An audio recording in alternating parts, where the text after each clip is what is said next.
Viens.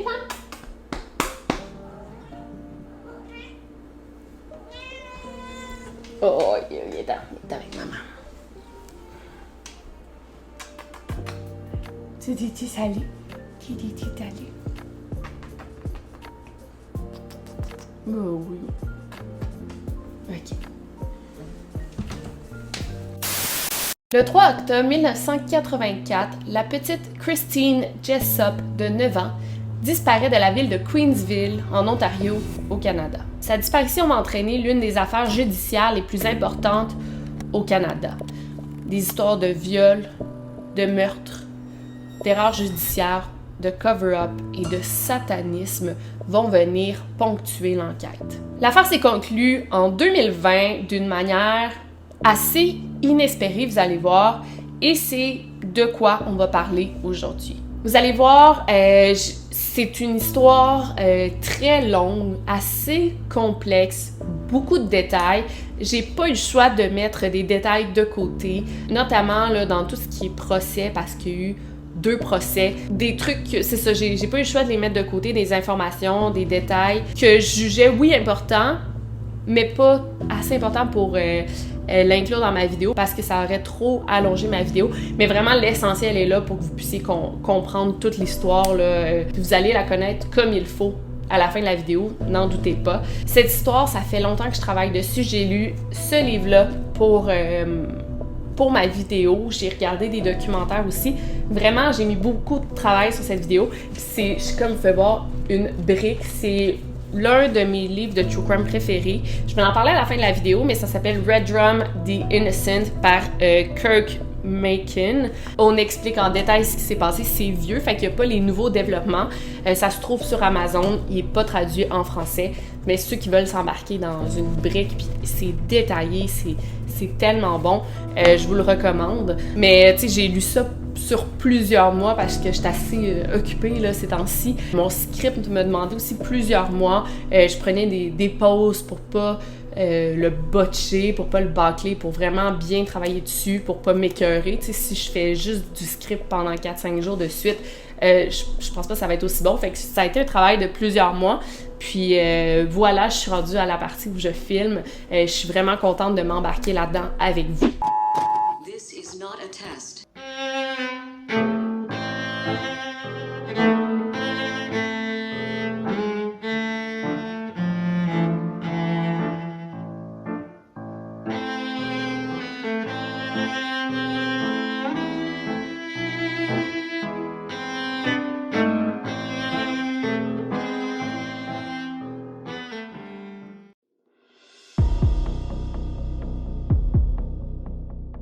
Donc, comme j'ai dit plus tôt, l'histoire commence dans la ville de Queensville, en Ontario, une ville qui a été nommée en l'honneur de la reine Victoria. Donc, c'est une ville qui est tranquille, silencieuse, accessible, et ça fait pas si longtemps que la famille Jessop habite dans cette ville-là, ça fait juste 1 an. Nous sommes exactement à l'automne 1984, et c'est fou, quand j'ai lu ça, j'étais comme, automne 1984, quelle autre disparition qui a eu lieu en automne 84? Toutes les disparitions au Québec, là, Sébastien Métivier, Wilton Lubin, le troisième nom m'échappe vite de même, mais il y a eu beaucoup de disparitions, on dirait à l'automne 84, je sais pas qu'est-ce qui s'est passé, mais c'est quand même une année, une période marquante pour les disparitions d'enfants au Canada. Donc pour vous décrire rapidement la famille Jessop, on a Bob et Janet, les parents, qui ont 2 enfants. Donc, on a Ken de 14 ans, qui est l'aîné de la famille, et Christine de 9, bientôt 10 ans. Fait qu'ils ont 4 ans de différence. Une autre particularité de Ken, c'est qu'il est adopté. Et Christine, c'est un enfant que le couple a eu naturellement. Donc, ça pouvait quand même créer des situations de jalousie parfois, peut-être pas rendu à 14 ans, mais quand il était plus jeune, ça pouvait créer des petits conflits, puis les parents sentaient que Ken avait une sorte de jalousie envers sa petite sœur. Mais je pense qu'en vieillissant, cette jalousie, cette envie diminuait. Donc le père Bob, c'est un technicien en installation de téléphone et Janet travaille dans un magasin à rayons, le Sears pour ceux qui connaissent ça. Au moment des faits, il faut savoir que Bob était en prison pour 18 mois parce qu'il avait fraudé des amis de la famille, ce qui est quand même grave, là, mais tu dis, bon, c'est pas une peine très sévère, mais 18 mois en prison quand t'as une famille, puis t'es un gars apprécié de tous, c'est gros, là. Et la famille Jessop avait vraiment honte de ça. Personne le disait qu'il était en prison. En fait, Janet disait aux voisins et aux proches que Bob était en fait parti longtemps pour un voyage d'affaires. C'était une grosse honte pour les Jessop, là, ce que Bob a fait. Et après ça, ben, ils ont perdu leur maison. Donc, c'est pour ça qu'ils ont déménagé à Queensville, qui était une ville un peu moins dispendieuse. Et c'est là que le drame va arriver. Donc maintenant, parlons de la petite Christine qui est née le 29 novembre 1974. Elle est vraiment petite pour son âge. Là. Elle fait plus jeune que son âge. Elle n'a pas encore eu sa poussée de croissance, là, on comprend. Elle a juste 10 ans. Mais c'est ça, elle est plus petite que la moyenne. Donc, je vais vous la décrire un peu. C'est une enfant qui est calme, responsable. Dans ses temps libres, elle aime lire, elle aime jouer avec des poupées et faire du tricot. Elle adore les animaux. Plus tard, elle veut devenir vétérinaire, ce qui est quand même une caractéristique commune chez les enfants. Là. Quand ils sont jeunes, ils veulent souvent devenir vétérinaire, mais Christine aimait particulièrement les animaux. Elle faisait aussi partie de l'équipe de balle-molle de son village et avant que Bob aille en prison, ben, c'était lui le coach de son équipe. Christine aime beaucoup parler, elle parle tout le temps, elle jacasse beaucoup. En classe, elle se fait même souvent réprimander parce qu'elle parle quand elle n'est pas supposée parler. Mais d'un autre côté, c'est quand même une enfant qui est timide, plutôt réservée. En tout et pour tout, c'est une fillette qui est heureuse et on va quand même en découvrir un peu plus sur Christine tout au long de la vidéo. On va découvrir ses multiples facettes. Puis on va voir que derrière sa personnalité pétillante se cache un côté plus sombre.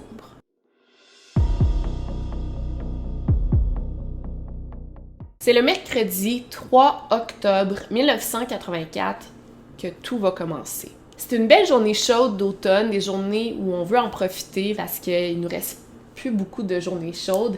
Et comme à l'habitude, Christine finit l'école à la même heure que tous les jours. Il n'y a rien d'étrange à noter sur ce début de journée-là. Il y a un petit quelque chose qui va changer et qui va venir bonifier la journée de Christine, c'est qu'à l'école, elle a reçu un nouvel instrument de musique, un nouvel objet qui lui appartient, soit une flûte à bec.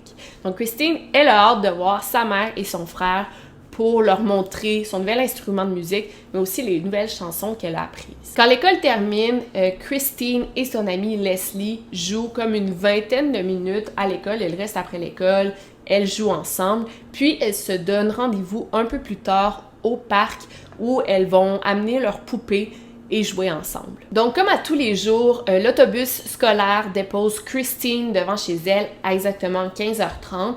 Il y a Alphonse Morin, le voisin, qui le remarque parce que comme à tous les jours, quand les enfants sortent de l'autobus, ça fait du bruit, ça rit, ça parle, ça crie, puis ça fait aboyer son chien Jessie.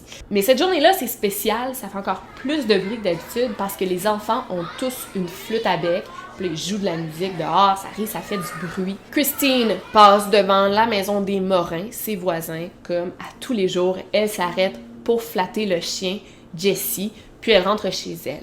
Contrairement aux autres journées, contrairement à d'habitude, sa mère et son frère ne sont pas à la maison pour l'accueillir puisqu'ils sont chez le dentiste. Donc cette journée-là, Christine a le champ libre, elle peut faire ce qu'elle veut en quelque sorte. Donc ce qu'elle fait, elle prend quelques sous dans le pot de change, là, elle prend quelques dollars, puis se rend au magasin général du village. Le propriétaire la connaît, elle va souvent s'acheter des bonbons, des friandises au magasin.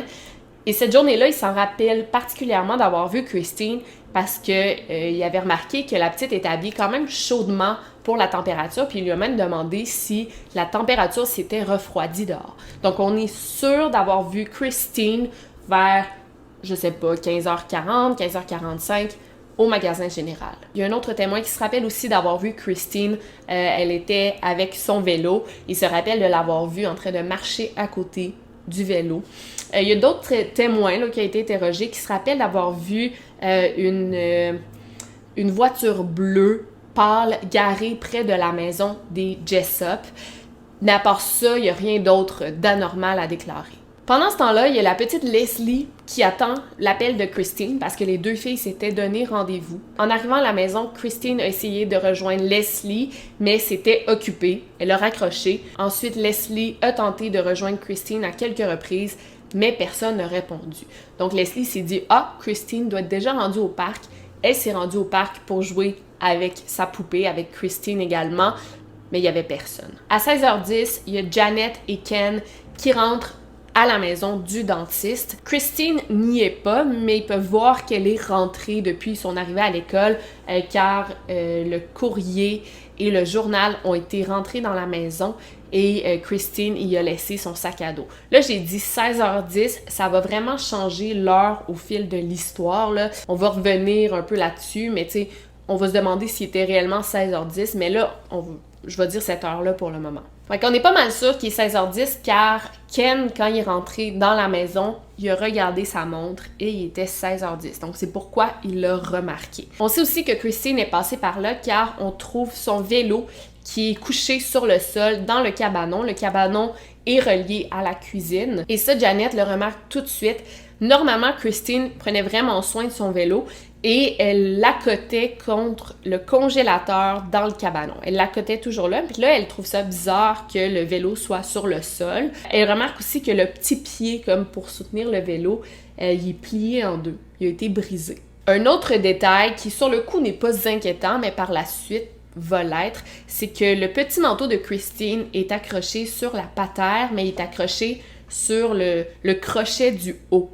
Et c'est beaucoup trop haut pour Christine, elle peut pas rejoindre ce crochet-là, donc il aurait fallu qu'elle tire une chaise, elle monte sur la chaise pour accrocher son manteau à cet endroit-là. Donc ça, c'est un petit détail important, puis ça n'a pas de sens que son manteau soit aussi haut, à moins qu'elle l'ait lancé. Mais tu sais, pourquoi tu lancerais ton manteau là si tu peux juste l'accrocher sur un crochet à ta taille, là? À ce stade-ci, Janet n'est pas alarmée que sa fille soit pas à la maison. Elle va faire un tour au parc, sa fille n'est pas là. Elle s'arrête au magasin général et va s'acheter des cigarettes. C'est vers 17h30, 18h que là, Janet commence à s'inquiéter ou à se poser des questions. Elle appelle toutes les amies de Christine pour savoir si elles ont vu sa fille. Négatif. Janet fait un tour du voisinage pour aller vérifier si sa fille est pas dans les alentours, est pas en train de jouer chez quelqu'un. Sa fille n'est nulle part. Donc c'est à 19h qu'elle signale la disparition de Christine. À la première vue comme ça, les policiers trouvent que Janet, elle semble très calme, silencieuse, en contrôle de la situation. Ils disent, et je cite, que c'était comme si rien n'était. Il y a même un ami de la famille qui est arrêté chez Janet. Il n'a pas vraiment trouvé qu'elle avait l'air d'être inquiète, là. Elle a même fait un commentaire sur l'équipe de sport des Blue Jays, là. Je sais pas s'il avait gagné ou perdu, mais elle fait un commentaire comme ça, alors que ta fille est portée disparue. T'es dans les premières heures, mais semble que tu devrais être morte d'inquiétude puis comme juste parler de ça. Et pourtant, c'était très inhabituel pour Christine de ne pas rentrer souper. En fait, c'était pas mal la première fois que ça arrivait. Christine était super responsable, elle était toujours à l'heure. Si elle allait à des endroits, elle avertissait ses parents. Puis elle savait qu'elle ne devait pas parler aux étrangers. Donc, c'est pas mal inquiétant. Il y a aussi l'enquêteur Wilson qui était, disons, méfiant de Janet Jessup. Il trouve qu'elle est très calme, elle semble pas être affectée du tout par ce qui se passe. Puis tu sais, moi, on peut dire avec du recul, bon, peut-être qu'elle était sous le choc. Personne ne sait comment il va réagir à la suite d'une disparition, surtout quand c'est ton enfant. Tout le monde a une manière de réagir différente, mais elle semblait pas être touchée du tout par ce qui arrivait. Bref, ça n'a pas été long que les battues ont commencé. Le soir même, à 21h, soit 2 heures après qu'on ait signalé la disparition de Christine, on commence à chercher Christine pour de bon. Il y a des policiers qui fouillent la maison des Jessup, les alentours, pendant que des amis, des voisins font des battues dans les boisés de la ville, dans les parcs, dans le cimetière, dans les champs de maïs. On inspecte tout en long et en large. On est allé cogner à la porte des propriétaires de chaque maison du village pour qu'ils vérifient leur maison et leur cour pour s'assurer que Christine n'était pas cachée dans leur cour, on ne sait pas. Et même la plupart des gens dont on allait voir en faisant du porte-à-porte, se joignaient carrément aux recherches quand ils apprenaient qu'un enfant du village était porté disparu. Je vais prendre une pause ici pour vous parler de la famille Morin, qui sont les voisins, carrément la porte à côté des Jessup. Cette famille va jouer un rôle capital dans la suite des événements, donc c'est pourquoi je vais vous en parler dès maintenant. Donc pendant que le village en entier cherchait la petite Christine, la police a décidé d'aller s'entretenir avec les voisins, ce qui est complètement normal, pour voir s'ils n'avaient pas vu quelque chose de louche. Tu sais, c'est les voisins de la porte à côté. Janet et Ken n'étaient pas à la maison, donc ils ont peut-être vu quelque chose, une voiture bizarre, peut-être qu'ils ont entendu un cri, bref, c'est la chose à faire. C'était la fin de l'après-midi quand Guy-Paul Morin, un jeune de 24 ans qui habite avec sa famille, se réveille de sa sieste et là, il voit toutes les voitures de police dans son entrée, dans la rue, dans l'entrée des Jessup. Et ce qui est étrange ici, c'est que la veille, la famille Morin avait regardé une émission qui portait sur des disparitions d'enfants, donc dès qu'ils ont vu toutes les voitures de police, ils ont tout de suite pensé que peut-être que la petite Christine avait disparu. C'est comme la première idée qui leur est venue en tête. Donc pendant que la famille Morin était dehors à regarder tout ce qui se passait, il y a un policier qui s'est approché de Guy-Paul, l'enfant des parents Morin, qui a 24 ans, pour lui demander s'il avait vu Christine. Il a répondu que non, qu'il n'avait pas vu Christine de la journée. Alphonse, il a précisé qu'il avait bien entendu Christine à cause du chien qui a aboyé et à cause de la flûte à bec, mais il n'a pas physiquement vu Christine cette journée-là. Vers minuit, il y a 2 policiers qui sont revenus à la maison des Morin, sont venus cogner puis ont demandé à la famille Morin s'ils pouvaient vérifier leur maison, vérifier leur cabanon, leur cour, pour s'assurer que Christine n'était pas cachée à quelque part. Et là, c'est un peu étrange, mais Alphonse a tout de suite refusé qu'on fouille sa maison. Il a dit elle est pas ici, vous avez pas besoin de fouiller ma maison. Ça peut paraître louche, mais c'est dans ses droits. Il est pas obligé de laisser les policiers entrer dans sa maison pour fouiller. Il a quand même laissé les policiers fouiller sa cour et son cabanon, mais c'était un non catégorique. Il voulait pas qu'ils rentrent dans sa maison. Et à ce moment-là, ce qui a paru étrange pour pas mal tout le monde, ben c'était ça. Pourquoi ils veulent pas qu'ils rentrent dans leur maison? Peut-être qu'il y avait des trucs à cacher qui n'est pas en lien avec la disparition de Christine. Peut-être que leur maison était sale, ils ne voulaient pas qui que ce soit rentre. Puis peut-être que c'est des gens qui font pas confiance à la police simplement, fait qu'ils veulent pas qu'ils rentrent chez eux. Mais un autre truc étrange, c'est que y a personne de la famille Morin qui a aidé aux recherches cette soirée-là. Tout le village cherchait Christine. Bon, pas tout le village, mais beaucoup de gens cherchaient Christine. Puis eux, on parle de la famille qui est à côté de la maison des Jessup. Ils les connaissent, c'est leurs voisins immédiats, mais semble qu'ils devraient être plus affectés eux aussi par la disparition de Christine. Guy-Paul est tout de même allé jeter un coup d'œil au cimetière du village parce qu'il savait que Christine avait l'habitude de traîner là avec ses amis. Mais après, il a dit à des journalistes et tout, il a dit « ça servait à rien que j'aide aux recherches parce qu'il y avait déjà tellement de monde qui cherchait Christine que mon aide aurait pas nécessairement permis de la retrouver. » Aussi, à 2 reprises, la police a demandé le numéro de téléphone des Morin pour pouvoir les rejoindre s'il y avait d'autres questions à leur poser. Encore une fois, c'est pas nécessairement des suspects, c'est les voisins immédiats, ça se peut qu'ils aient vu de quoi. Mais les Morin, à 2 reprises, ils ont refusé de fournir leur numéro de téléphone aux policiers. Et ça, ces petits refus ici et là, ça va vraiment leur nuire pour la suite de l'enquête.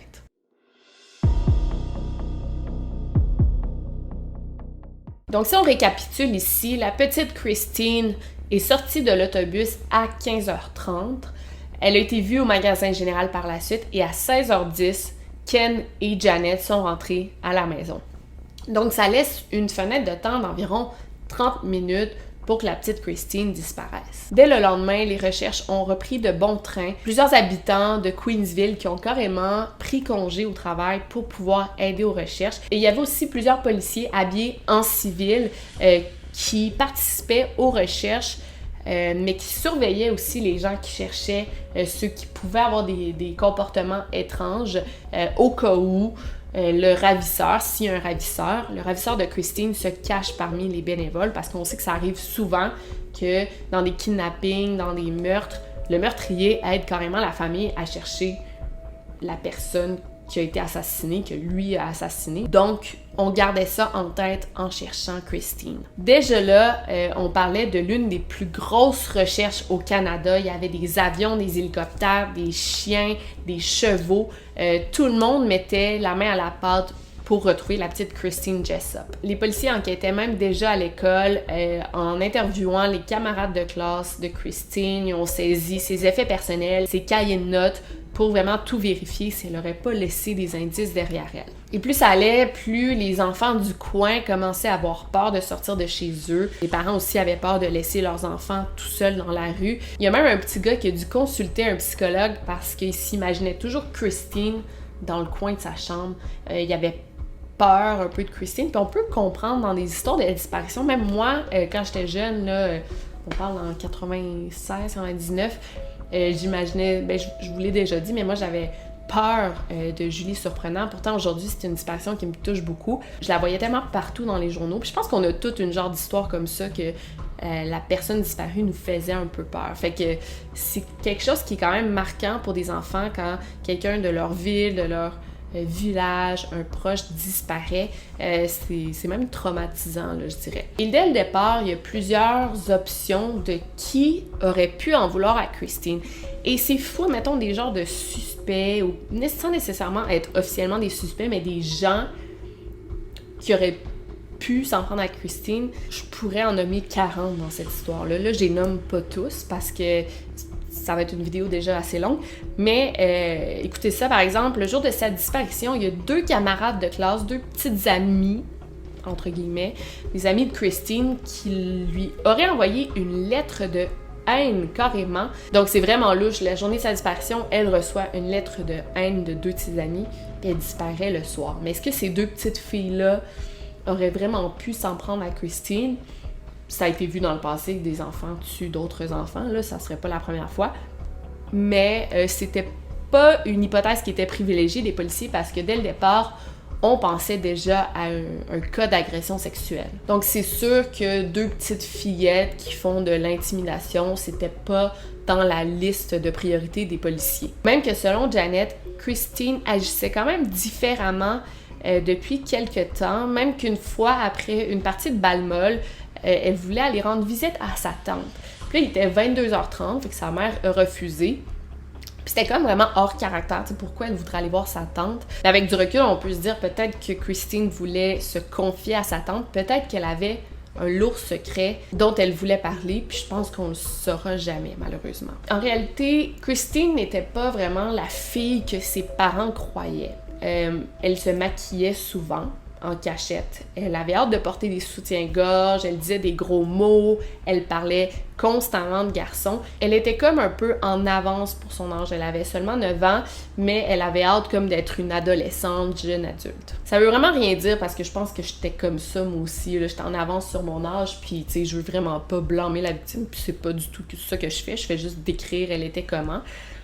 Mais il y avait juste un petit truc sur Christine, c'est qu'elle aimait les garçons plus vieux. Une fois qu'elle a même confié à l'une de ses amies qu'elle avait un petit ami plus vieux avec qui elle allait dans des dates. Il y a aussi une voisine du quartier qui a témoigné avoir vu Christine à plusieurs reprises assez tard le soir dans la rue, vers 21h, 22h, ce qui est quand même assez tard pour une fillette de cet âge-là de jouer dans la rue. Puis elle était accompagnée de jeunes garçons aussi plus vieux, de 16-17 ans. Fait qu'on parle d'une bonne différence d'âge à cet âge-là. Si elle a 9 ans puis elle traîne avec des jeunes de 16-17 ans. Il y a même la gardienne de Christine qui se rappelle que Christine lui aurait dit qu'elle était en amour avec un garçon plus vieux qu'elle et qu'il l'aimait en retour.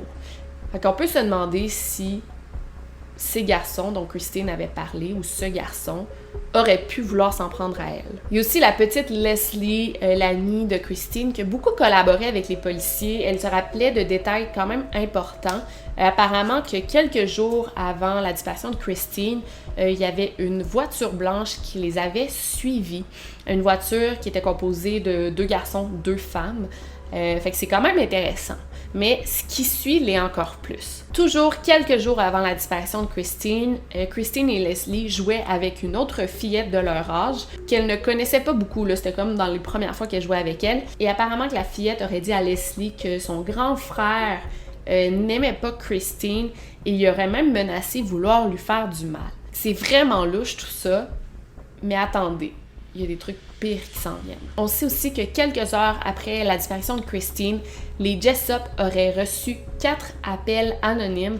En fait, ils répondaient au téléphone et la personne raccrochait. C'est vraiment effrayant. Surtout quand on sait que Christine, quelques jours avant qu'elle disparaisse, elle s'était confiée à des amis qu'elle recevait souvent des appels d'un weirdo. Il y a en tout 4 amis de Christine qui ont pu confirmer les dires de Christine sur ce weirdo. Même que Janet se rappelle qu'à un moment, Christine aurait reçu l'appel d'un homme plus vieux à la maison, puis Janet n'a jamais su c'était qui. Là, je nomme plusieurs faits comme ça, mais tu sais, dans le livre, c'est plus détaillé, mais c'est quand même toutes des histoires louches. Selon d'autres amis, Christine avait l'air d'avoir peur de quelque chose, c'est ce qu'elles ont dit aux policiers. Des mois après la disparition de Christine, Bob a reçu une carte postale où il y avait une longue description disant que Christine avait été découpée en morceaux. Quelle horreur! Il y a aussi Janet Jessup qui intéressait beaucoup les enquêteurs parce que son attitude était étrange. Il y a le frère de Janet, l'oncle de Christine, qui a dit ceci. Il y a quelque chose qui cloche ici. À part de la disparition de Christine, Janet semble totalement non affectée par ce qui se passe. Depuis que je suis arrivée, je n'ai vu aucune émotion de sa part. Rien. C'est comme si Janet gardait espoir, ce qui est quand même positif dans un cas de disparition, mais elle n'arrêtait pas de dire qu'elle sentait que Christine était en sécurité et qu'elle allait finir par la retrouver en vie, alors que depuis le début de l'enquête, il n'y avait pas vraiment de bonnes nouvelles auxquelles s'accrocher, fait que c'est bizarre qu'elle dise ça, qu'elle soit pas plus découragée, disons. Dans le livre que j'ai lu, on dit même que Janet avait tellement été bouleversée suite à la mort de sa mère qu'elle avait pris congé au travail, elle avait dû prendre des Valium pour s'en remettre, alors que sa fille disparaît puis elle est totalement relaxe. Elle n'arrêtait pas de dire que Christine reviendrait bientôt, qu'elle le sentait, alors que, contrairement à Janet, Bob, lui, au fond de sa cellule, en prison, il avait dû être transporté d'urgence à l'infirmerie parce qu'il avait eu un gros breakdown mental. Lui, il prenait pas la disparition de sa fille bien du tout, même que ça devait être horrible, il devait se sentir totalement impuissant, il pouvait rien faire du fond de sa cellule. Il y a d'autres petits trucs étranges quand même par rapport à Janet. Bon, les policiers trouvent ça bizarre qu'elle ait pas signalé la disparition de sa fille si depuis 16 heures elle la trouvait pas. Moi, je trouve ça quand même normal, tu peux pas t'alarmer tout de suite quand t'arrives à la maison. Faut que t'attendes un peu, peut-être que ta fille va rentrer plus tard, je trouve ça quand même tôt, 19h pour signaler la disparition de sa fille, bref. Il y a aussi le commis du magasin général qui dit qu'il n'a jamais vu Janet cette journée-là, fait que c'est pas vrai qu'elle serait allée s'acheter des cigarettes au magasin alors qu'elle a dit aux enquêteurs qu'elle est allée.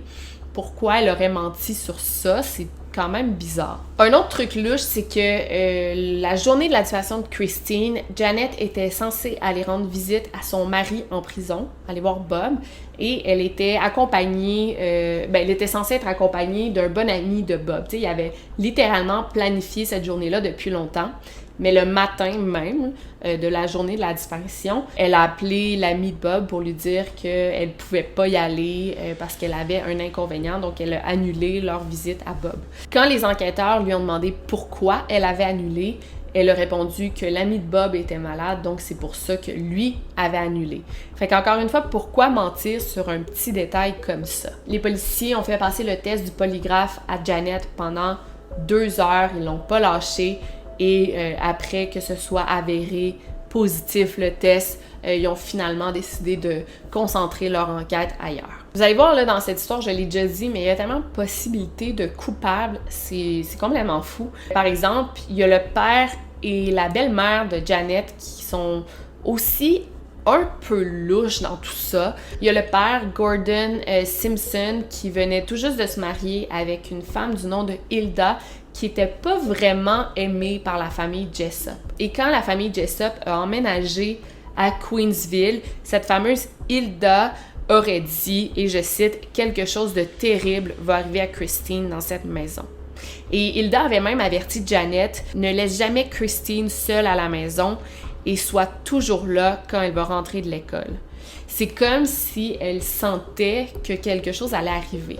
Même que le jour de la disparition de Christine, c'est comme si Hilda avait eu un mauvais pressentiment, puis elle a dit à son mari Gordon « Hey, j'espère que Janet est toujours à la maison quand Christine rentre de l'école. » Encore une fois, c'est extrêmement bizarre, mais Hilda avait aucun motif pour s'en prendre à la petite Christine, même qu'elle l'aimait beaucoup. Le couple a quand même été considéré comme des suspects par la police, puis on peut comprendre, c'est vraiment des proches de la famille, puis je vous le dis tout le temps, mais c'est souvent des proches de la famille qui s'en prennent.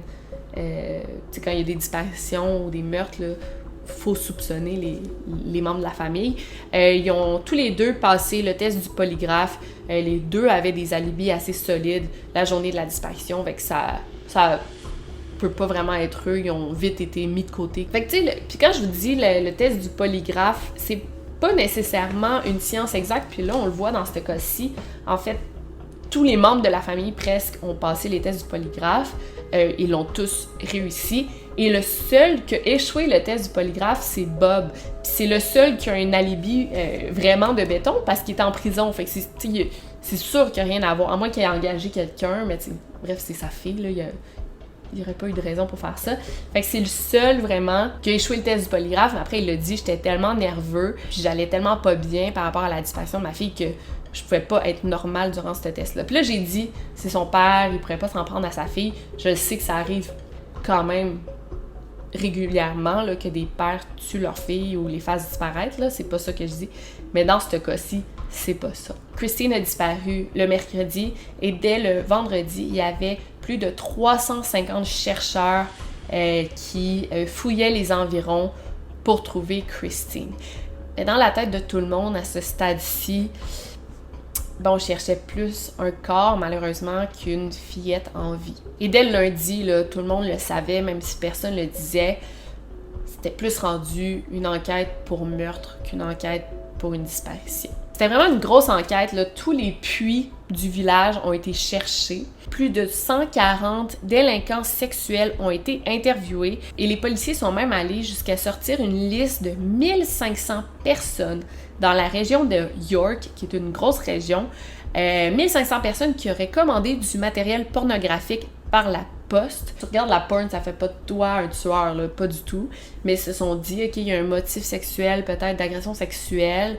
Fait qu'ils ont vérifié les 1500 noms sur la liste, mais il n'y avait rien. Il y a tellement de bizarretés dans cette affaire-là, comme vous pouvez déjà le remarquer, puis ça va devenir de plus en plus bizarre. Par exemple, il y a une paire de bas de nylon appartenant à Janet qui a été retrouvée dans un champ à environ 1 km de la maison des Jessup. Il y avait une jambe du bas de nylon qui avait été découpée, puis l'autre jambe, il y avait un nœud dedans. Mais pourquoi cette paire-là s'est ramassée dans le champ? Est-ce qu'il y a un lien avec Christine? Qu'est-ce que c'est ça, tu sais? Quelques semaines après la disparition de Christine, il y a un policier d'un village voisin qui a appelé les enquêteurs sur l'affaire pour leur dire qu'il y avait des doutes sur un gars, un adolescent qui s'appelait Dean MacPhail, qui était en probation pour le viol d'un garçon de 10 ans. Selon les policiers, ce jeune-là avait un comportement déviant et il était connu pour toujours trimballer un couteau avec lui. À l'école, il était surnommé le Loon pour lunatique. Il aurait déjà attaché une femme, là, j'ai pas plus de détails là-dessus, et il se serait déjà exposé à 2 fillettes après les avoir menacées de les menotter. En plus de ça, il aurait déjà travaillé au cimetière de Queensville. Puis on se rappelle, là, Christine aimait bien traîner au cimetière avec ses amis. Donc, c'est vraiment un suspect intéressant, ce gars-là. Lorsque questionné, Dean avait pas vraiment d'alibi pour le 3 octobre. Il a dit qu'il était avec sa famille, qui, quand on les a questionnés, ils ont confirmé cet alibi. Puis là, je vais vous le dire tout de suite, mais plusieurs années plus tard, sa famille a affirmé que c'était faux, qu'il avait menti sur l'alibi puis qu'il n'était pas avec Dean cette journée-là. Il a accepté de faire le test du détecteur de mensonges, mais la journée arrivée, il s'est rétracté c'est vraiment dans ses droits. Fait que c'est un suspect intéressant. Puis comme vous voyez, il y a comme plusieurs personnes intéressantes dans cette histoire-là qu'on pourrait suspecter d'avoir enlevé la petite Christine. Mais ce qui est étonnant, là, c'est que vous allez voir, les policiers vont aller totalement dans une autre direction.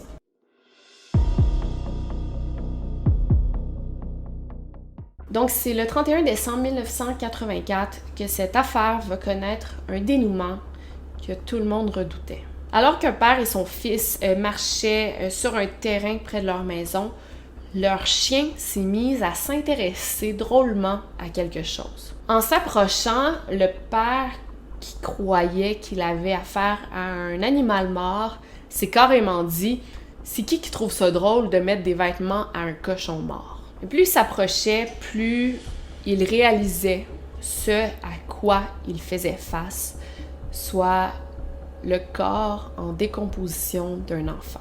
Son fils de 11 ans lui a alors demandé « Est-ce que c'est la petite Jessup? » Parce que tout le monde au village la cherchait, tout le monde appréhendait le moment qu'on la retrouve.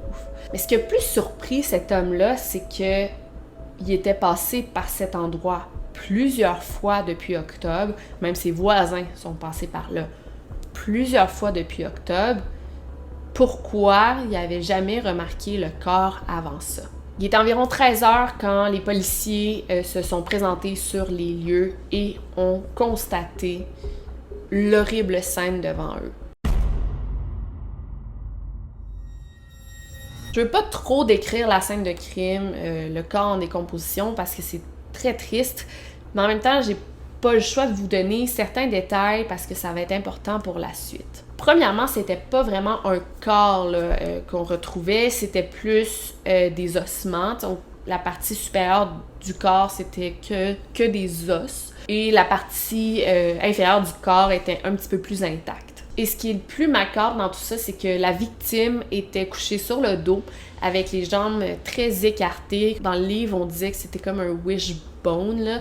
Ce qui est troublant aussi, c'est que c'est la même position que le Boston Strangler laissait ses victimes. Mais les jambes de Christine étaient tellement écartées qu'il y a eu comme une dislocation au niveau des hanches. Il n'y avait eu aucun effort apparent de cacher le corps qui avait plus été comme jeté là. On n'a pas essayé de le cacher du tout. À côté du corps de la victime, il y avait une petite pile de vêtements, les vêtements bleus de Christine. On a pu l'identifier grâce à la flûte à bec qui était placée à côté du corps de Christine, qui était identifiée à son nom. Et l'enfant avait encore une petite chaînette en or autour du cou.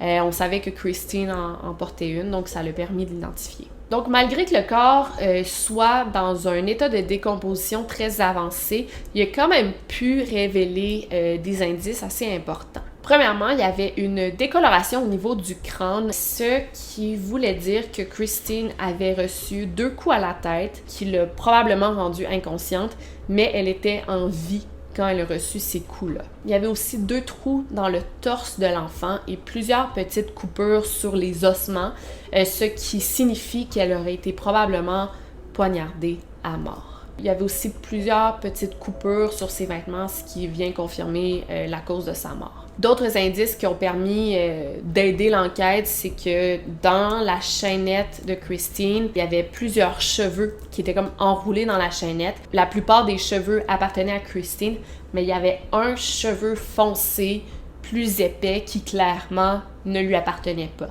Il y avait aussi une présence de sperme dans sa culotte, ce qui veut dire, malheureusement, ça vient confirmer qu'elle a été agressée sexuellement, mais c'est quand même bien qu'on retrouve cette trace de sperme parce qu'on a l'ADN du tueur. À l'époque, on était loin de parler de l'ADN, là, on n'a pas pu savoir c'était qui le tueur avec les traces d'ADN à cette époque-là, mais plus tard, cet ADN va s'avérer super important dans l'enquête. Pour revenir à la scène de crime, soit l'endroit où le corps a été retrouvé, le terrain appartenait à un certain James Coles, qui n'a rien à voir avec la disparition, soit dit en passant, mais ça laisse sous-entendre quand même que le tueur connaissait les environs, il savait qu'à cet endroit-là, en laissant le corps là, ça serait plus difficile de le retrouver. T'sais, si tu connais pas cet endroit-là, t'arriverais pas.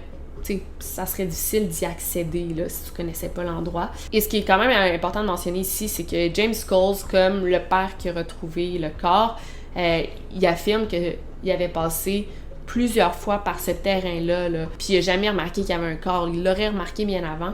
Il se rappelle qu'en octobre, il avait senti une drôle d'odeur, là, une odeur nauséabonde sur son terrain, mais il n'a jamais été capable de savoir d'où ça venait exactement. Lorsqu'on a interviewé les voisins autour de l'endroit où on a retrouvé Christine, il y a une femme assez âgée qui vivait dans le coin, puis elle se rappelle qu'en octobre, elle aurait entendu des cris. Ça disait « à l'aide, s'il te plaît, fais pas ça ». Puis elle a entendu des pleurs d'enfants et ensuite une voiture s'éloigner. I heard cries for help. Help, help, and no, don't. It must have been half an hour later, a child cried out real loud, you know, like it was hurt. Elle a pensé que c'était comme ses voisins qui se disputaient, donc elle n'a pas voulu s'en mêler et elle a juste ignoré les cris qu'elle a entendus. Il y a d'autres voisins qui se rappellent là, qu'en octobre, une soirée, ils avaient entendu des chiens aboyer, même des cris entre 22h et minuit.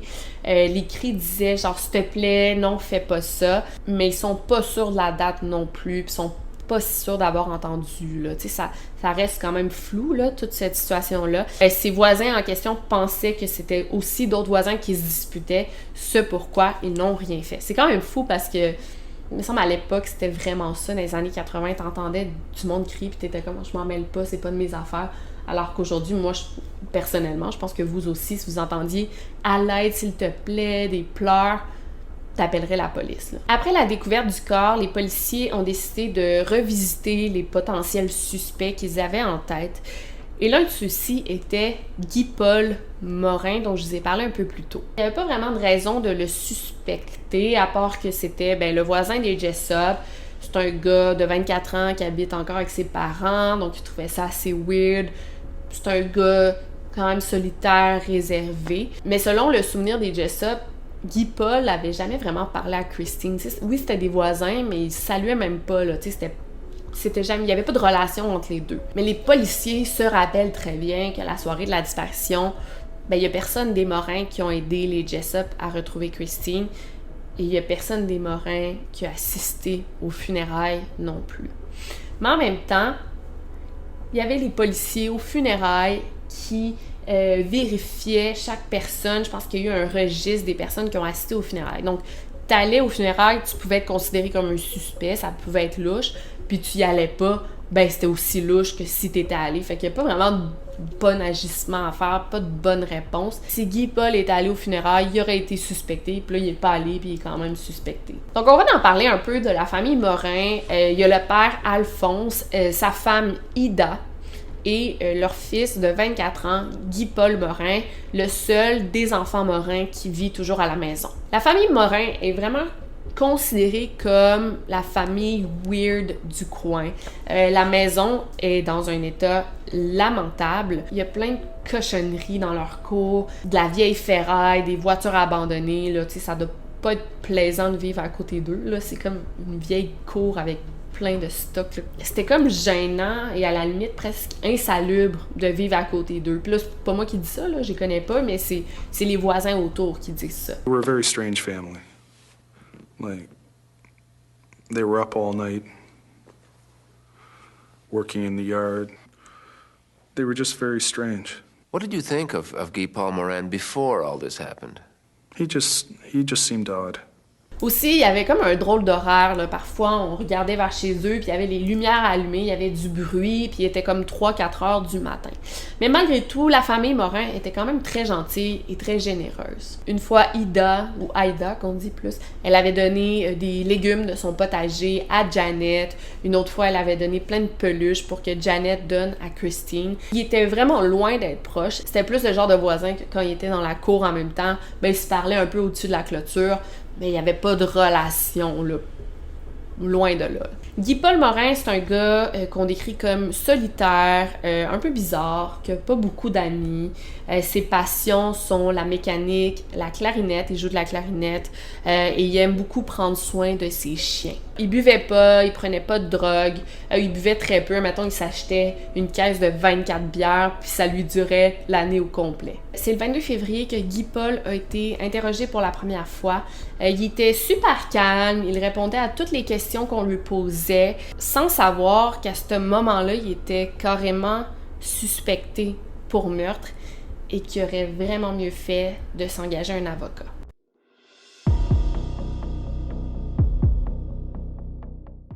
Like I told the police, she was a sweet and innocent child. And that's how I remember her, and I still remember her that way.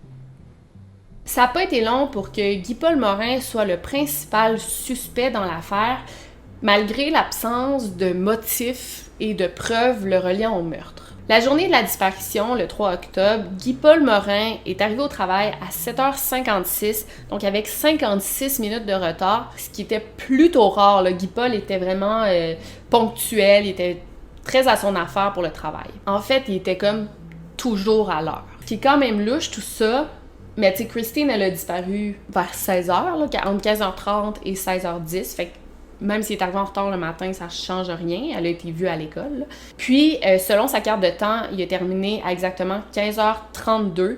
Et les policiers ont fait le trajet entre son travail et sa maison. Ils ont calculé une quarantaine de minutes. Donc, il serait rentré à 16h14. Il n'aurait pas pu enlever Christine parce que à 16h10, Janet et Ken étaient à la maison. Donc, ça venait vraiment jouer sur le timeline que les enquêteurs avaient en tête. Ils ont donc décidé d'aller rendre visite au dentiste où Ken avait eu un rendez-vous. Et selon le dentiste, Ken a terminé son rendez-vous à 16h05. Il a attendu dans la salle d'attente, puis ça a pris une vingtaine de minutes pour Janet à venir le chercher. Donc, on parle de 16h25. Si ça prend 14 minutes du dentiste à la maison, l'heure d'arrivée de Janet et Ken aurait changé de 16h10 à 16h35, ce qui aurait laissé une quinzaine de minutes à Guy-Paul pour s'en prendre à Christine. Maintenant que l'alibi de Guy-Paul était remis en question, maintenant ça prenait un motif pour s'en prendre à Christine. T'sais, il la connaissait même pas pourquoi il aurait voulu la tuer. Donc c'est là que les enquêteurs ont fait appel au fameux John Douglas, le profileur très célèbre du FBI. Et pour les profileurs, c'est super intéressant parce que tout veut dire quelque chose. La scène de crime, l'état des vêtements, la position du cadavre, il y a une raison derrière chaque élément. Puis j'ai lu un peu là-dessus, c'est vraiment intéressant. Là. Par exemple, si le corps est retrouvé face contre le sol, on peut avoir affaire à un tueur qui tue pour la première fois et ressent tellement de culpabilité en voyant la personne assassinée devant lui qu'il va comme cacher son visage, ou il va tuer carrément avec le visage caché. Donc dans ces cas-ci, on peut penser que le tueur serait relié à la victime. Tandis que si on trouve un corps qui n'a pas été vraiment caché, on peut parler d'un tueur désorganisé. Et souvent, les tueurs désorganisés, ils ont un quotient intellectuel plus faible. Donc, comme je vous dis, chaque élément compte, puis ça révèle des indices importants. Puis c'est pas nécessairement encore là une science exacte, mais ça a été longuement étudié, fait qu'on peut pas mal se baser sur les dires des profileurs. Donc, ce que Douglas a pu déduire des indices recueillis est vraiment intéressant. Premièrement, l'endroit où le corps a été retrouvé, c'est quand même loin de la maison des Jessup. Puis, tu sais, il faut prendre un chemin isolé pour se rendre à cet endroit-là. Ce que, selon Douglas, ça veut dire, c'est que le tueur voulait, par exprès, mettre de la distance entre la maison des Jessup et l'endroit où le corps a été retrouvé. Donc, selon Douglas, c'est possible que le tueur vive près de la maison des Jessup. Le tueur n'aurait pas non plus tenté de cacher le corps, qui a carrément été jeté sur une route de tracteur. Là. Il n'était pas caché du tout. Donc, ça voudrait dire que le tueur est désorganisé. La façon aussi dont Christine a été tuée, les multiples coups de couteau, ben là, ça voudrait dire que le tueur aurait comme paniqué, que c'était l'une des premières fois qu'il tuait et il aurait tenté il aurait poignardé Christine carrément pour la faire taire. Donc, on peut parler de quelqu'un assez inexpérimenté et jeune. Donc, selon ce que John Douglas a étudié, voici ce qu'il affirme, je vais vous le lire. Donc, numéro 1, après le meurtre, le tueur a dû prendre un moment pour se nettoyer car il y avait sûrement plein de sang sur lui. 2, les semaines qui ont suivi le meurtre, c'est possible que le tueur ait changé de comportement, qu'il soit devenu plus rigide ou nerveux. Numéro 3, comme le tueur vivait sûrement proche de Christine, il serait devenu très préoccupé par l'enquête, donc c'est possible qu'il se soit grandement impliqué dans celle-ci. Numéro 4, on parle de quelqu'un qui pourrait être adolescent ou début vingtaine, car l'utilisation d'un couteau comme arme de crime laisse sous-entendre le manque de confiance en soi du tueur. Quelqu'un de plus vieux tuerait plutôt par strangulation ou avec un objet contondant. Donc c'est vraiment intéressant. Donc numéro 5, le tueur doit manquer de confiance en soi. On parle peut-être de quelqu'un qui fait de l'acné ou qui a un handicap physique, ou même quelqu'un avec un manque d'hygiène personnelle, donc la barbe longue, les cheveux pas peignés. Il y a peut-être un passé criminel impliquant des charges de voyeurisme ou d'entrée par effraction. Il est aussi possible qu'il travaille dans une job de col bleu, et c'est aussi très probable qu'il travaille de nuit. Et numéro 6, la flûte de Christine est probablement la clé pour résoudre cette affaire. Christine, qui était excitée par son nouvel instrument de musique, a dû vouloir le montrer à quelqu'un de confiance. Donc tous ces détails sont vraiment venus solidifier l'hypothèse des enquêteurs qui voulaient que Guy-Paul Morin soit le tueur. Donc un voisin de Christine, quelqu'un qui habite proche, un gars dans la début vingtaine, quelqu'un de gêné, un peu awkward, qui reste debout la nuit, qui a un emploi de col bleu. En fait, si Guy-Paul Morin était un jeune homme canadien typique, qui joue au hockey, qui se saoule le samedi soir avec ses chums, il n'aurait jamais été soupçonné par la police. Là, j'ai dit suspecté plusieurs fois dans cette vidéo-là, puis là, je viens de me rendre compte que c'est soupçonné, le mot. Désolée. Fait qu'il n'aurait jamais été soupçonné par la police. Mais là, le fait qu'il soit quand même solitaire, qu'il n'ait pas beaucoup d'amis, là, ça faisait une cible parfaite. Puis aussi, le fait qu'il joue de la clarinette, les policiers se sont comme tout fait un scénario. Si Christine, elle avait un nouvel instrument de musique, elle était excitée de le montrer à son voisin qui joue de la clarinette. En plus, on a comparé le cheveu suspect trouvé dans le collier de Christine, donc il y avait un cheveu plus épais, plus foncé, avec les cheveux de Guy-Paul Morin, et il y avait un match. Là, on parle pas du tout de match ADN, on est loin de là. En fait, c'était plus que les deux cheveux, si on compare le cheveu de Guy-Paul Morin et le cheveu retrouvé, il y a une similitude entre les deux. Donc, on va parler de la racine qui est pareille, la texture du cheveu, c'est vraiment analysé avec un microscope. Mais c'est loin d'être une science exacte. On pourrait comparer mon cheveu avec le cheveu retrouvé, puis peut-être qu'il serait pareil aussi. Donc, à la lumière de tous ces indices, quelques jours plus tard, Guy-Paul Morin a été arrêté pour le meurtre de Christine Jessup. Donc là, si on s'entend bien ici, là, Guy-Paul, le jeune de 24 ans, a été arrêté suite à un cheveu et le profil créé par John Douglas du FBI. Les policiers n'avaient carrément aucune autre preuve, là. Puis l'affaire là-dedans, c'est que pour intimider Guy-Paul Morin, il lui faisait croire qu'il y avait plein de preuves contre lui, que leur enquête était inébranlable, puis qu'il y avait plein de raisons de l'arrêter. Alors que c'était totalement faux. They are your fingerprints, they are on her clothing, and that's your fingerprint up there. And I said, it's impossible. I have never touched that child. Physically touched that child. Ils ont fouillé toute sa maison, puis ils ont rien trouvé. Pas de vêtements ensanglantés, pas une trace de sang, pas d'arme de crime, rien qui pouvait les aider dans leur enquête, ou dans leur... pas dans leur enquête, mais dans leur dossier plutôt. Là. Par exemple, ils ont dit à Guy-Paul qu'il avait recueilli des empreintes digitales sur les vêtements de Christine, mais à cette époque-là, où ce corps de police-là n'avait même pas la technologie pour faire ça. Fait qu'ils ont dit ça à Guy-Paul, mais ça n'était pas vrai du tout. Et bon, faute de preuves, les policiers avaient pas mal de travail à faire avant l'audience préliminaire, parce que oui, c'est bon d'avoir un suspect, mais pour vraiment le charger pour un meurtre, il faut que ça tienne en cours. Donc maintenant que Guy-Paul Morin était en prison et que son procès était imminent, les policiers avaient besoin de beaucoup de preuves concrètes pour pouvoir l'envoyer derrière les barreaux à perpétuité. Là. Puis même que, en tout cas, c'est vraiment triste parce que quand on va savoir la suite des choses, vous allez voir que c'est triste. Mais il n'y avait même pas le droit de caution pour... tu sais, en anglais, ils appellent ça bail. Il n'y avait même pas le droit de payer de caution pour être libre en attendant son procès. Donc, il faisait du temps en prison alors qu'il était, vous allez voir, innocent. La voiture du suspect a été longuement inspectée. Vraiment, ils ont foutu le bordel dans son auto. Là. Ils l'ont brisé et tout. Parce que sur les vêtements de Christine, il manquait un bouton. Donc, il espérait, en fouillant la voiture, retrouver le bouton manquant de Christine. Ils n'ont rien trouvé. Il y a 3 cheveux qui ont été retrouvés dans la voiture de Guy Paul. 3 cheveux similaires à ceux de Christine, mais encore là, on parle pas d'ADN du tout, on parle de 3 cheveux qui ont la même consistance que les cheveux de Christine. Mais ça, pour les policiers, c'était un bon indice qui était dans la bonne direction, selon eux. Sinon, on a mis de la poudre sur la voiture. Là, encore là, c'est une technologie que je connais pas, mais on a comme poudré l'auto pour trouver des empreintes digitales appartenant à Christine.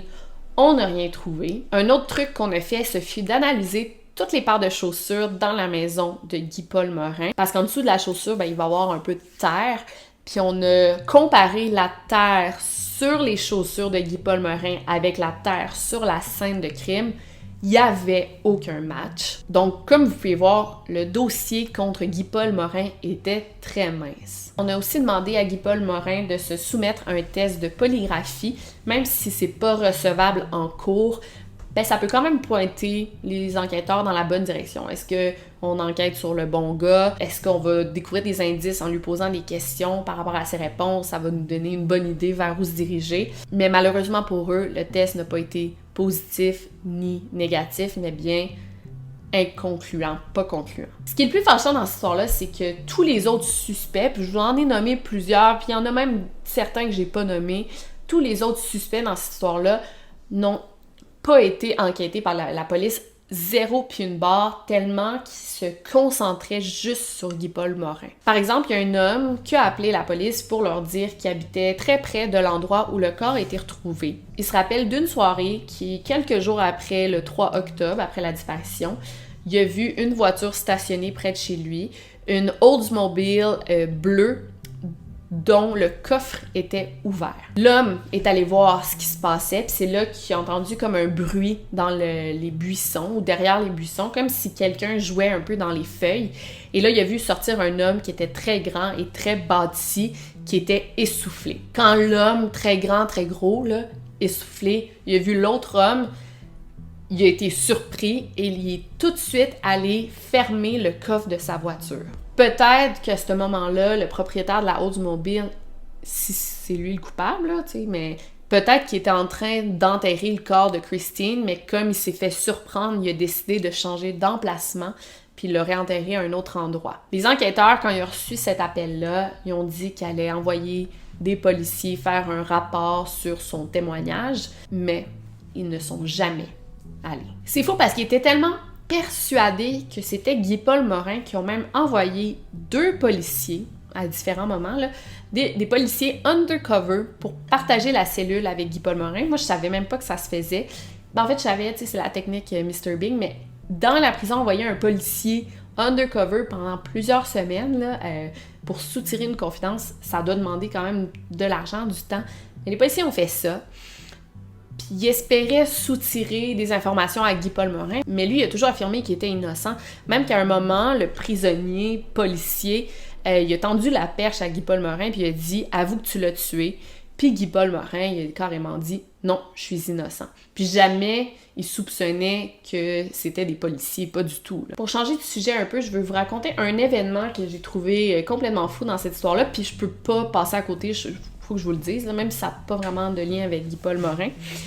Mais c'est quand même perturbant, là, vous allez voir. Donc, Ken, le grand frère de Christine, faisait constamment des cauchemars où il imaginait, où il rêvait qu'il y a des ossements dans le cercueil de sa sœur qui étaient volés, ou d'autres rêves, c'était que le corps de sa sœur n'avait pas complètement été trouvé. Dans le fond, qu'il manquait des ossements à son squelette, puis ça créait beaucoup d'anxiété chez Ken. Puis je vais vous dire ce qu'il disait exactement, là. Je savais pas comment et je savais pas pourquoi, mais je voulais la voir.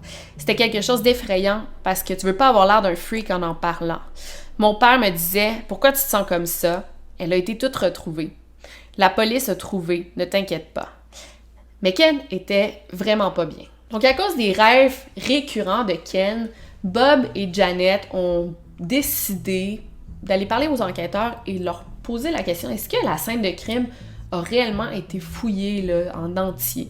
C'était peut-être pour rassurer leur fils, puis peut-être c'était pour se rassurer eux-mêmes aussi. Et les enquêteurs rassuraient la famille Jessup. Ils leur disaient, je cite, « Écoutez, ne vous en faites vraiment pas, la scène de crime a été passée au peigne fin, on n'a rien manqué. » Mais c'était pas suffisant pour les Jessup que les policiers leur disent ça. Ils voulaient carrément aller voir eux-mêmes la scène de crime.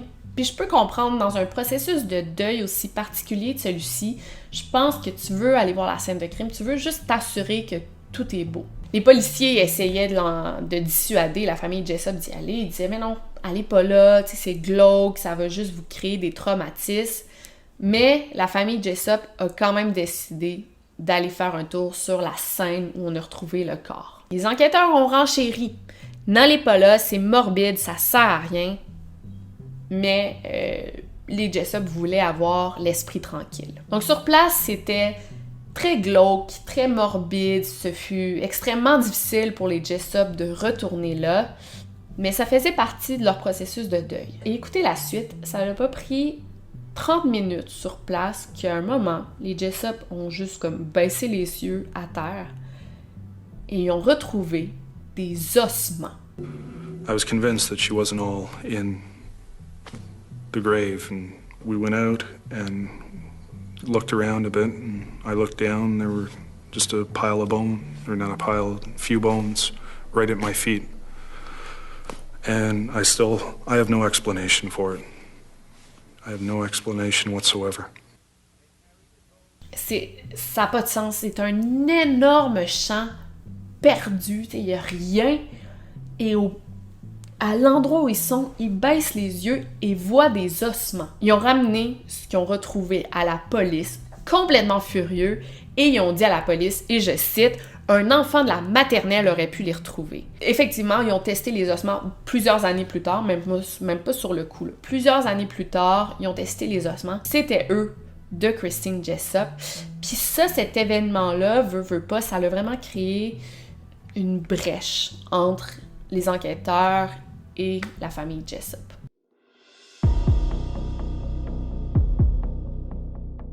Donc, Guy-Paul Morin va être confronté à exactement 2 gros procès.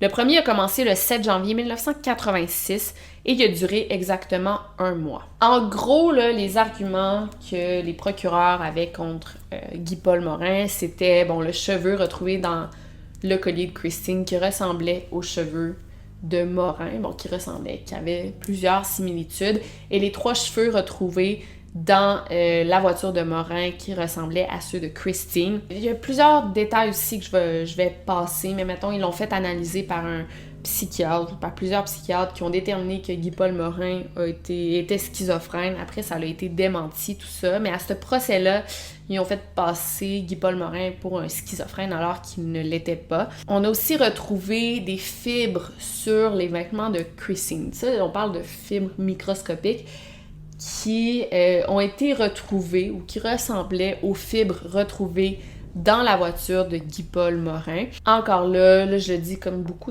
dans cette vidéo, mais c'est pas une science exacte, là, tout ça. Mais pour les membres du jury, puis toute la technologie d'analyser des fibres à cette époque-là, c'était comme révolutionnaire, ça commençait. Fait que pour les membres du jury, tout ça était super impressionnant, là. Puis aussi un compagnon de cellule, là, c'était pas un policier undercover, un vrai compagnon de cellule, Monsieur X, qui affirmé que Guy-Paul Morin se serait confié à lui sur le meurtre de Christine.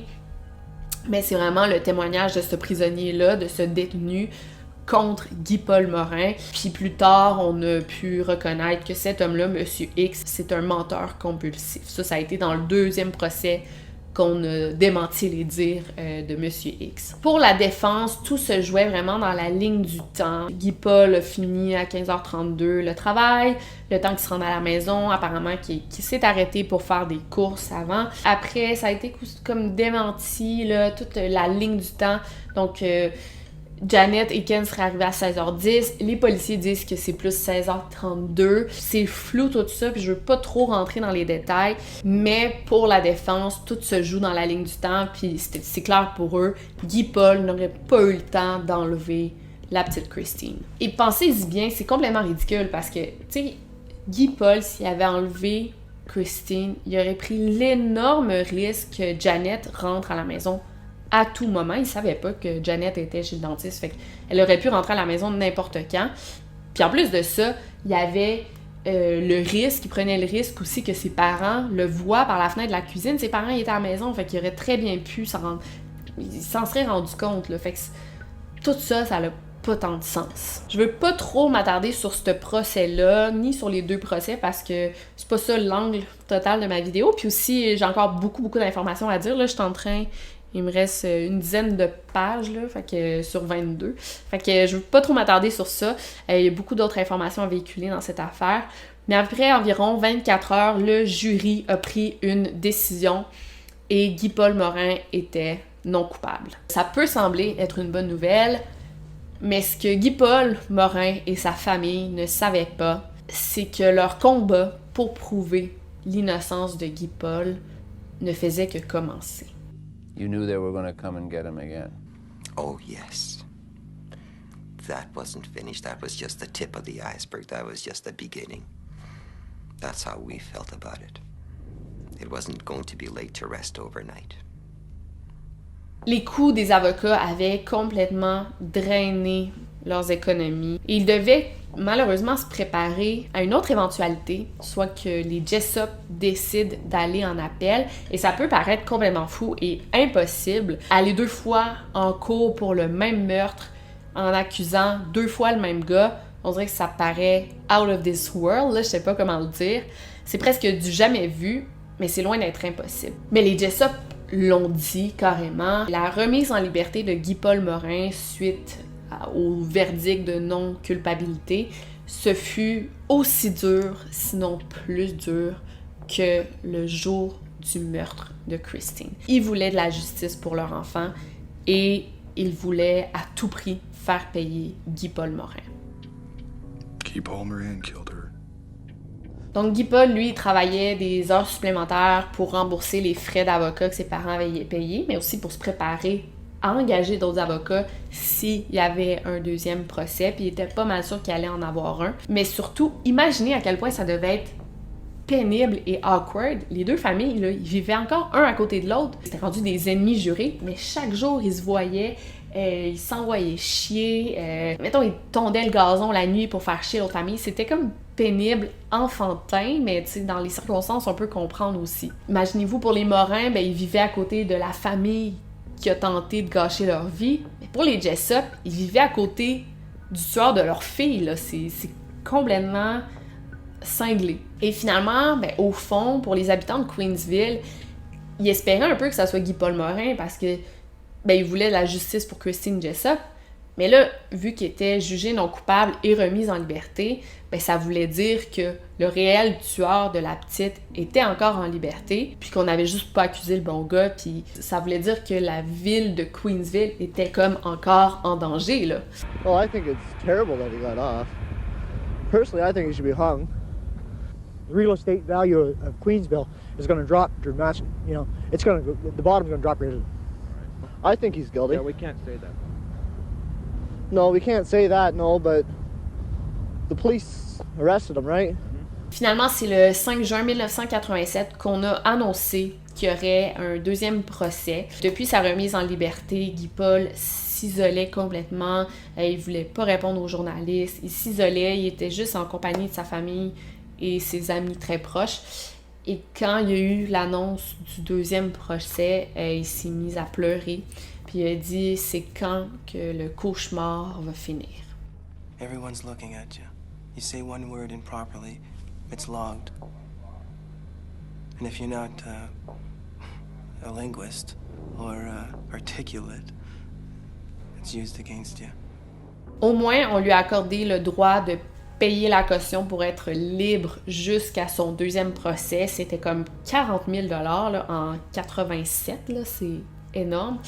Ses parents y ont payé pour qu'il soit libre en attendant son procès. Et cette fois-ci, là, ça jouerait dur. Là. Les procureurs et la défense joueraient le tout pour gagner leur cause. On a vraiment tout réanalysé les éléments de preuve et on est allé en chercher des nouveaux Très intéressant. Et écoutez ça, apparemment qu'en janvier 1985, donc un mois après la découverte du corps, les policiers sont allés dans la classe de la petite Christine et ont recueilli les échantillons de cheveux de tous les camarades de classe de Christine pour pouvoir comparer les cheveux recueillis avec le cheveu étranger dans le collier de Christine. Et à la grande surprise des avocats de la défense, ils n'ont jamais fait analyser les cheveux recueillis. Ils étaient tellement sûrs que c'était Guy-Paul Morin le coupable qu'ils n'ont jamais enquêté pour voir s'il y avait quelqu'un d'autre de coupable. Donc les avocats de la défense ont dit « Ok, non, on va tester ces cheveux-là le plus rapidement possible. » Et bon flash parce que quand ils ont eu les résultats des analyses, ils ont découvert que 4 camarades de classe de Christine avaient des cheveux similaires à celui retrouvé dans le pendentif. C'est complètement fou, là. Donc cette découverte fut vraiment choquante pour les avocats de la défense qui se demandaient à quel point les policiers avaient pris leur job au sérieux, mais aussi à quel point ils leur avaient menti en leur cachant des choses aussi importantes. La défense essayait vraiment de montrer que les enquêteurs avaient tellement mis tous leurs efforts sur Guy-Paul qu'ils avaient carrément omis d'enquêter sur d'autres suspects encore plus intéressants. J'espère que vous êtes autant investis que moi en ce moment parce qu'on n'a pas du tout fini, là. Il y a encore des choses assez choquantes qui s'en viennent. C'est dans la deuxième enquête que les procureurs se sont... Puis je dis bien les procureurs, vous allez voir pourquoi. Les procureurs se sont penchés sur Ken, le frère de Christine, qui, je suis sûre, depuis le départ, vous agace un peu, là. Pourquoi ils n'ont pas enquêté Ken, ok? Ken, qui était maintenant rendu un adulte, il avait 20 ans, il mesurait plus de 6 pieds, il était rendu en couple.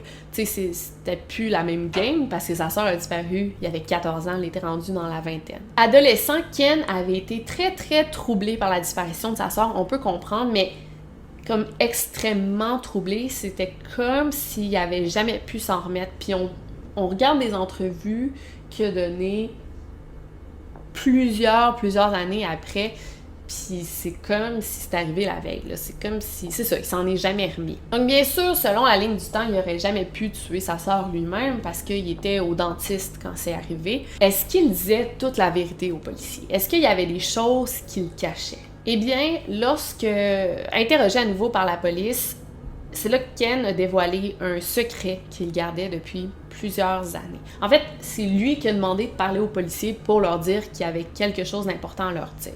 Eh bien, écoutez ça, c'est assez choquant. Quelques années avant que Christine disparaisse, Christine, Ken et 2 autres garçons de leur village avaient tous ensemble des relations sexuelles.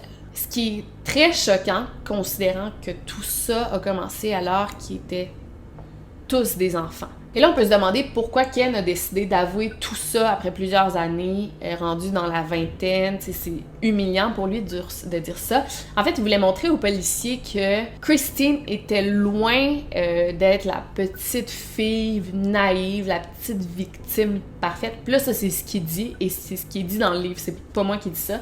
Mais il voulait montrer aux policiers qu'en fait, Christine savait c'était quoi avoir des relations sexuelles. Puis là, je cautionne pas du tout ce que Ken dit, dans le sens que je veux vraiment pas faire du victim blaming, là, c'est pas du tout ça, mais je dis pourquoi Ken a voulu se confier aux policiers. Là. En entendant ça, les enquêteurs étaient complètement découragés parce que, en sachant ces informations-là, il n'y avait pas le choix de les divulguer aux avocats de la défense, puis ça aide les avocats là-dedans à montrer que Guy-Paul n'est pas le seul suspect, puis que ça pourrait être quelqu'un d'autre qui aurait tué Christine. Et dans ce cas-là, Ken avait un motif de tuer Christine.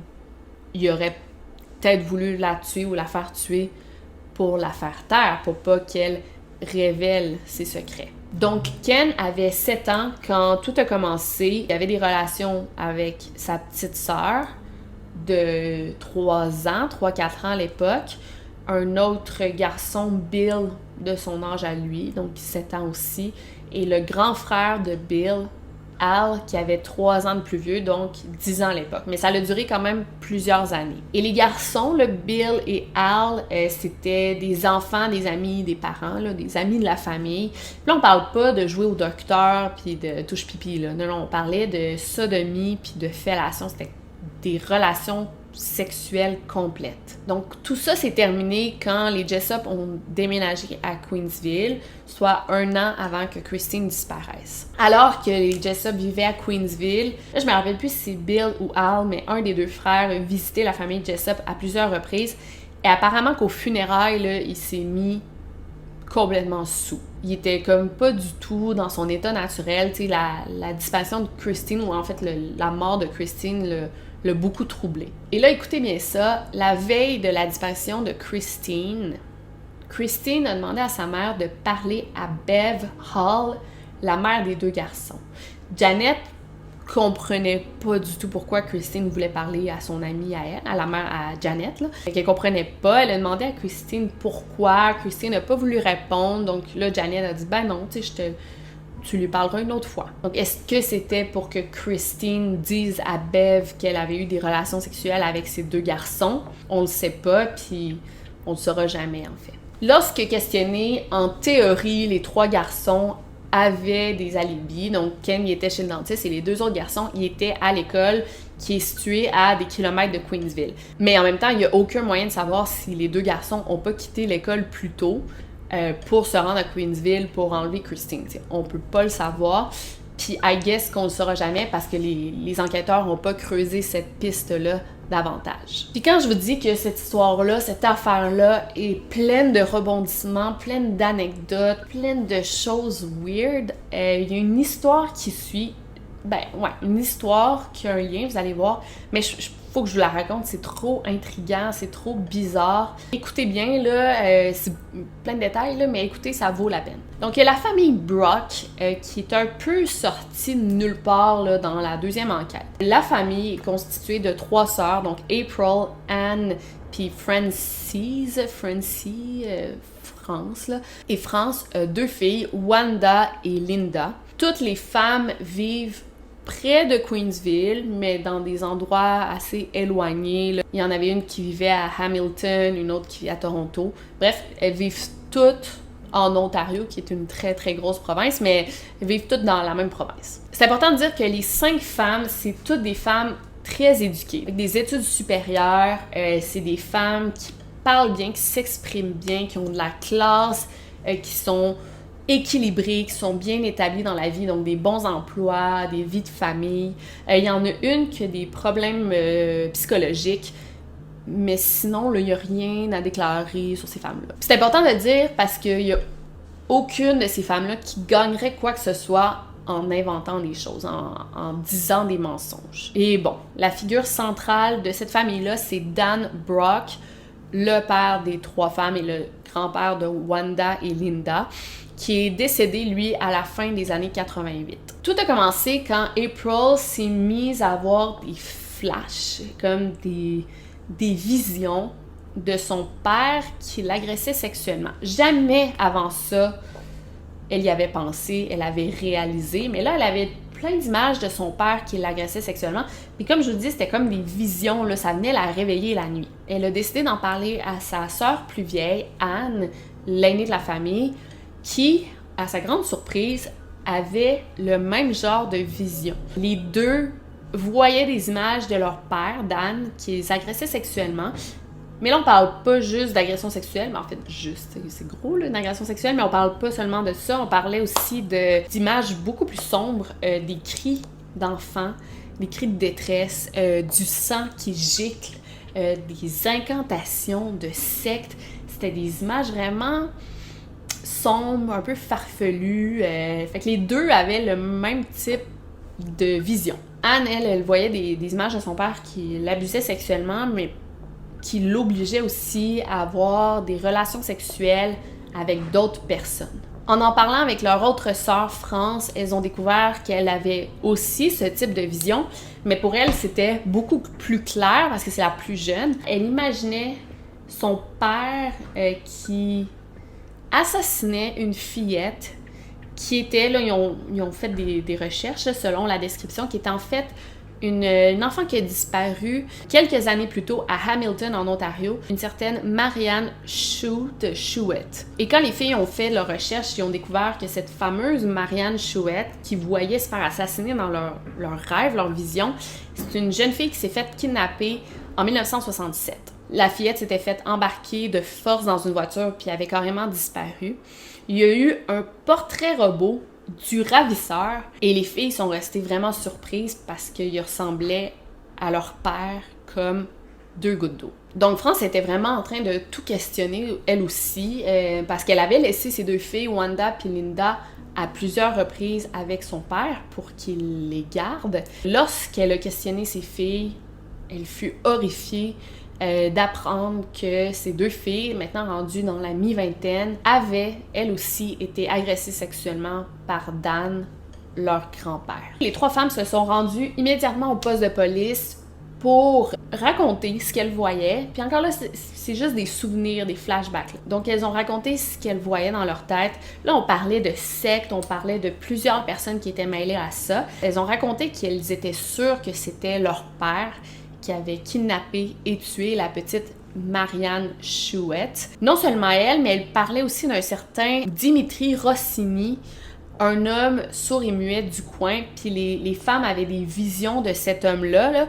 Puis je vais vous raconter, c'est horrible. Les 3 femmes ont donné sensiblement le même témoignage. C'est sûr qu'ils auraient pu se parler avant de donner le témoignage. Mais selon elle, elle aurait vu leur père découper le pauvre Dimitri, l'homme sourd et muet du coin. Il l'aurait découpé en morceaux pour ensuite le passer dans un hachoir à viande et aller vendre cette viande au boucher du coin. C'est vraiment trash, là. Puis il y a plein d'autres détails, là. Tu sais, c'est un chapitre complet sur cette histoire-là, là.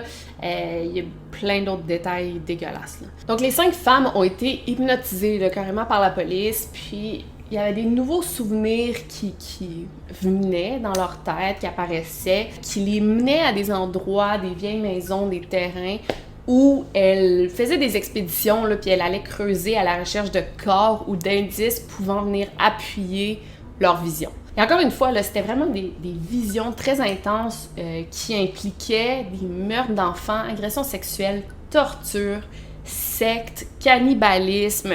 C'était très, très dark. Donc, les enquêteurs travaillaient carrément avec les Brock en leur montrant des visages d'enfants disparus pour voir si les femmes les reconnaissaient. Et il y a un visage qui est tout de suite venu les choquer, leur remémorer des mauvais souvenirs. C'était celui de Christine Jessup. Donc, leur histoire était la suivante. Dan et sa femme Lee gardaient les petites filles Wanda et Linda et ils retournaient à la maison, quelque chose comme ça, quand ils ont vu une fillette en train de jouer seule dans son entrée, Christine. Ensuite, ils auraient convaincu la fillette d'embarquer avec eux dans leur voiture pour aller acheter des bonbons au magasin du coin. Puis à partir de là, les souvenirs sont quand même flous pour Wanda et Linda. Apparemment qu'ensuite, ils se sont ramassés dans un gros champ vaste, seul, où il aurait agressé la petite Christine devant les 2 autres fillettes. Et par la suite, il l'aurait amenée, Christine, toujours en vie, dans une maison en briques située à Newmarket. Fait qu'on a quand même pas mal de détails assez précis, d'autres sont pas mal flous, mais c'est quand même détaillé pour une histoire qui pourrait être inventée, vous trouvez pas? Après ça, il y a une grosse enquête qui a suivi, là. Il y a même eu un task force qui a été assigné à la famille Brock. On a fait des douzaines d'interviews. Il y a plusieurs endroits qui ont été fouillés. Il y a une excavation en particulier là, qui a coûté 25 000 $, car selon les femmes, dans la cour d'une maison, il y avait plusieurs corps qui avaient apparemment été enterrés à cet endroit. Les policiers ont cherché, ils ont fouillé pendant des heures, des jours et ils n'ont rien trouvé. Donc à chaque fois que les femmes menaient les policiers à un endroit et qu'il n'y avait rien qui était trouvé, ben, c'était vraiment une déception pour les femmes Brock parce que il n'y avait rien pour appuyer les visions qu'ils avaient. S'ils avaient trouvé quelque chose, ça pourrait un peu les aider à poursuivre leur quête, si on veut, mais là, s'il n'y avait rien pour appuyer leur vision, les 5 avaient pas mal les mêmes visions, c'était décourageant. Et en même temps, les policiers n'avaient pas le choix de prendre ça au sérieux non plus parce que les femmes parlaient carrément d'enfants disparus, d'enfants assassinés. C'était surtout des disparitions, des meurtres assez médiatisés. On parlait aussi de Alison Parrott et Nicole Morin qui auraient été supposément enlevées, tuées par Dan Brock. Puis ça, c'était des disparitions qui avaient été très, très médiatisées à l'époque. Encore une fois, c'était des informations assez incroyables, Mais pourquoi ces femmes auraient tout inventé? T'sais, elles n'avaient rien à tirer d'inventer des histoires de même. Et même que si c'était prouvé comme étant un canular, ben ces femmes-là avaient tout à perdre, leur réputation, leurs emplois, parce que si ça s'avérait négatif, faux, ben ces femmes-là, toute cette histoire-là serait sortie dans les journaux. Je sais pas si vous me comprenez, là, les femmes avaient tout à perdre en inventant ça. Mais d'un autre côté, elles n'étaient pas capables de prouver ce qu'elles affirmaient. Puis je crois que le plus gros événement qui est venu mettre en doute gravement leur crédibilité, c'est quand on a découvert que ce fameux Dimitri Rossini, l'homme sourd et muet, il est mort dans un centre pour personnes âgées de cause naturelle. T'sais, il a pas du tout été découpé en morceaux et vendu à un boucher. Les femmes, ben c'était un peu troublant pour elles parce que pourquoi ils auraient tout inventé ça, t'sais? Elles comprenaient pas que les visions qu'elles avaient étaient fausses. Et en même temps, il y a des trucs quand même qu'elles disaient qui tenaient la route. Elles avaient parlé d'une maison à Burlington qui, selon elles, dans le sous-sol, il y aurait enterré plusieurs corps.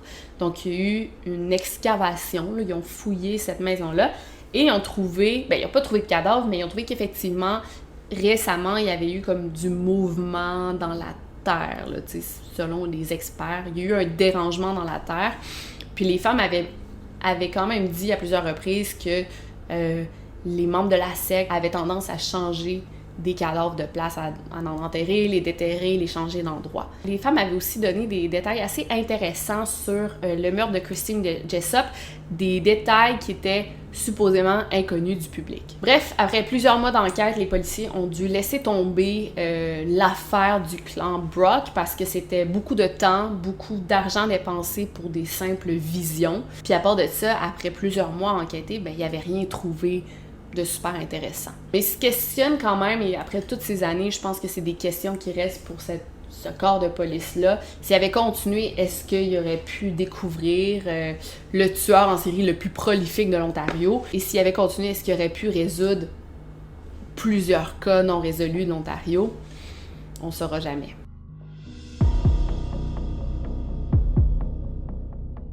Le deuxième procès a commencé en 1992 et dans ce procès, il y a eu plusieurs nouvelles preuves qui ont été amenées, mais aussi de nouveaux experts qui sont venus témoigner, des nouveaux témoins qui ont été approchés. Je veux pas trop entrer dans les détails du deuxième procès, répéter des preuves, puis c'est pas ça que je veux, mais je veux juste dire que le procès a duré 9 mois et ce fut à cette époque le plus long procès dans l'histoire du Canada. Mais là, malheureusement, cette fois-ci, les membres du jury en ont choqué plus qu'un en donnant leur verdict. Guy-Paul Morin a été reconnu coupable pour le meurtre au premier degré de Christine Jessup et a été condamné à la prison à vie. Heureusement, à ce stade-ci, il y a plusieurs qui doutaient de la culpabilité de Guy-Paul Morin. En fait, l'histoire avait été rendue vraiment publique, était très médiatique, puis il y en a plusieurs, c'est ça qui mettait en doute le verdict du jury. Est-ce qu'il est vraiment coupable? Est-ce qu'on a assez de preuves pour dire que cet homme-là est coupable? Est-ce qu'il est en fait innocent?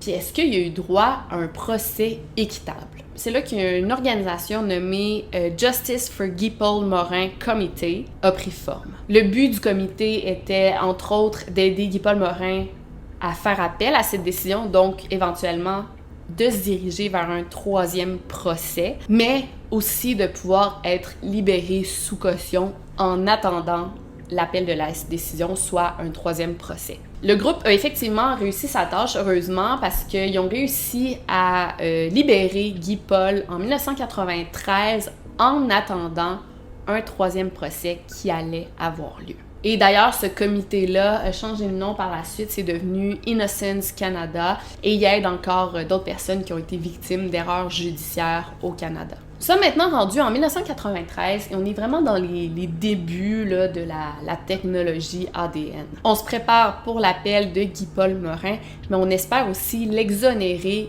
grâce à la technologie ADN. Eh bien, figurez-vous qu'en 1995, quelques jours avant le nouveau procès, cette affaire a connu un bienheureux dénouement. On a refait des tests sur les vêtements de Christine Jessup, plus particulièrement sur sa culotte, qui, je vous rappelle, avait des traces de sperme dedans. En faisant une analyse ADN des traces de sperme et en le comparant avec l'ADN de Guy-Paul Morin, on a pu confirmer qu'il n'y avait aucun match entre les deux. Et juste comme ça, Guy-Paul Morin a été exonéré, mais aussi libéré pour de bon. It's wonderful. It's about time.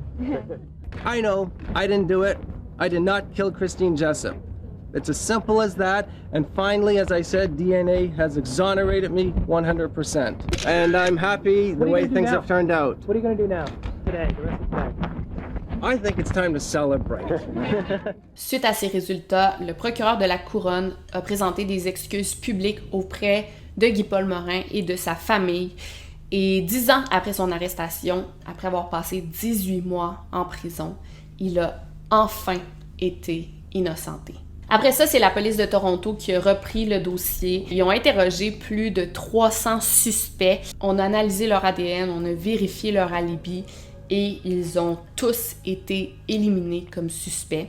Le dossier a ensuite été classé. Après tous ces événements, les procès, les enquêtes, Bob et Janet se sont divorcés. Ils ont vendu leur maison à Queensville et Ken a déménagé à Niagara Falls où il est parti un site web Justice for Christine Jessup. Pour s'excuser, le gouvernement de l'Ontario a remis 1,25 million de dollars à Guy-Paul Morin qui lui a permis de s'acheter une maison à Alliston, en Ontario. Il s'est marié avec une femme qui travaillait pour le projet Innocence Canada. Il y a eu 2 enfants avec elle. Et voilà, passons maintenant à la dernière partie de la vidéo, le dénouement. Et c'est, selon moi, la partie la plus intéressante.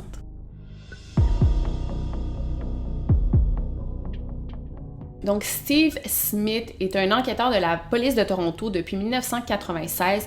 Il n'est pas vieux, là. Quand l'affaire Jessup est arrivée, il avait seulement 13 ans. En 2019, l'enquêteur Steve Smith a été assigné à l'unité des cold cases parce que il espérait en résoudre quelques-uns et c'est vraiment ce qui le passionnait d'être enquêteur, là, c'est de résoudre des cold cases. C'est dans la même année qu'il a assisté à un séminaire sur la Forensic Genealogy, qu'on pourrait traduire comme l'ADN généalogique. C'est pas tellement la traduction exacte, mais j'ai pas trouvé de traduction. Dites-le moi dans les commentaires si vous savez c'est quoi la traduction. C'est d'ailleurs grâce à cette nouvelle technologie qu'on a pu identifier le Golden State Killer dont j'ai déjà parlé dans une autre vidéo. Donc grâce à ce séminaire, l'enquêteur Smith a appris beaucoup sur la technologie ADN et il a pu amener son expertise dans l'unité des cold cases pour laquelle il travaillait. Donc Smith a soumis l'ADN retrouvé dans la culotte de Christine Jessup à une base de données, une banque de données pour pouvoir créer un profil du tueur. Ensuite, ce profil ADN en question a été soumis à la banque de données GED Match et heureusement, là, grâce à ce processus, on a pu trouver un lien entre le tueur et des membres de sa famille. Et là, on parle de petits cousins. Là. C'est des familles éloignées, mais quand même. Malheureusement, il y a plus de 33 000 noms qui sont sortis, donc 33 000 personnes qui sont reliées de près ou de loin au tueur. Évidemment, tu peux pas enquêter sur 33 000, tu peux pas contacter 33 000 personnes pour trouver le tueur. À partir de là, Smith s'est tourné vers un ancien policier retraité de la police de Toronto qui est généalogiste aussi et qui travaille sur des cold cases, qui fait de la recherche à temps perdu. Là, je passe vite, là, ça a été quand même un long processus, mais ce gars-là, il est surnommé James, il veut garder son anonymat. Grâce à James et à son travail de généalogiste, on a pu retrouver la mère du tueur. Donc la mère du tueur a été retrouvée, ce qui les a menés à un certain individu nommé Calvin Hoover, qui est un ami de la famille Jessup et un collègue de Bob Jessup. Breaking news this Thursday night, a major break in a decades-old cold case. The man who murdered a Toronto girl in 1984. On Friday, October 9th, 2020, we positively confirmed the identification of the person responsible for the DNA sample found on Christine's underwear. Calvin Hoover of Toronto, Ontario, was 28 years old in 1984. He was known to the Jessup family at the time of Christine's disappearance. He died in 2015. However, if he were alive today, the Toronto Police Service would arrest Calvin Hoover for the murder of Christine Jessup. Et ce qui est fou, là, c'est que c'était la première fois qu'on entendait ce nom-là dans toutes les enquêtes qui ont été faites sur Christine Jessup. C'est la première fois qu'on entendait le nom de Calvin Hoover. En fait, c'est faux. Excusez-moi, là. C'est pas la première fois parce que le lendemain de la disparition de Christine, il y a Heather Hoover, qui est une amie de Janet, qui est allée à la maison de Janet pour la consoler, lui offrir son aide. Sur place, les policiers ont pris son nom, ils l'ont interrogé rapidement, lui ont posé quelques questions, genre « T'étais où la journée de la disparition? » Vu que c'était une amie de la famille, et son mari aussi. « T'étais où la journée de la disparition? Qu'est-ce que tu faisais? Ton mari était où? » Les deux travaillaient. Fait qu'ils n'ont pas décidé d'enquêter davantage sur eux. Puis finalement, ben c'était tout. Calvin Hoover n'a jamais été interrogé. Calvin Hoover, à l'époque, c'est un homme de 28 ans, marié avec 4 enfants. En fait, il avait adopté les 2 enfants de sa femme, qui avait eu des enfants dans un mariage antérieur. Ils ont eu 2 enfants ensemble. C'était un collègue et ami de Bob. Mais c'était aussi un homme qui aimait vraiment faire le party, faire la fête. Il buvait beaucoup et avait des problèmes de jeu, des problèmes de gambling. Les familles Jessup et Hoover étaient très proches, là. Ils se faisaient souvent des barbecues en famille, entre amis. Ils étaient présents les uns et les autres pour les anniversaires des enfants. Même que Heather, elle gardait souvent Christine, qui l'appelait ma tante Heather. Et en fait, là, Janet, après tout ça, s'est remémoré des trucs, puis Heather aussi, là, mais 2 jours avant la disparition de Christine, les 2 femmes se sont rappelées que Janet est allée rendre visite à Heather, son mari, les enfants. Elle était accompagnée de Christine et de Ken. Et en placotant, Janet a mentionné qu'elle allait rendre visite à son mari en prison dans 2 jours, puis qu'elle voulait pas amener Christine parce qu'elle trouvait que c'était un environnement un peu macabre et sombre pour une enfant de cet âge-là, donc qu'elle amenait pas Christine avec elle rendre visite à Bob en prison. Donc, que Christine resterait seule à la maison cette journée-là. Calvin, qui était à la maison à ce moment-là, a dû entendre la conversation des 2 femmes et savait que Christine serait seule le 3 octobre 1984. Donc, la journée du 3 octobre, vers 15h, Calvin a dû se rendre à la maison. On suppose, on ne sait pas exactement ce qui s'est passé. Il a dû croiser Christine, lui dire, tu sais, viens, embarque avec moi, on va aller rendre visite à ton papa en prison, ou ta mère, elle rentrera pas ce soir, on va te garder à la maison.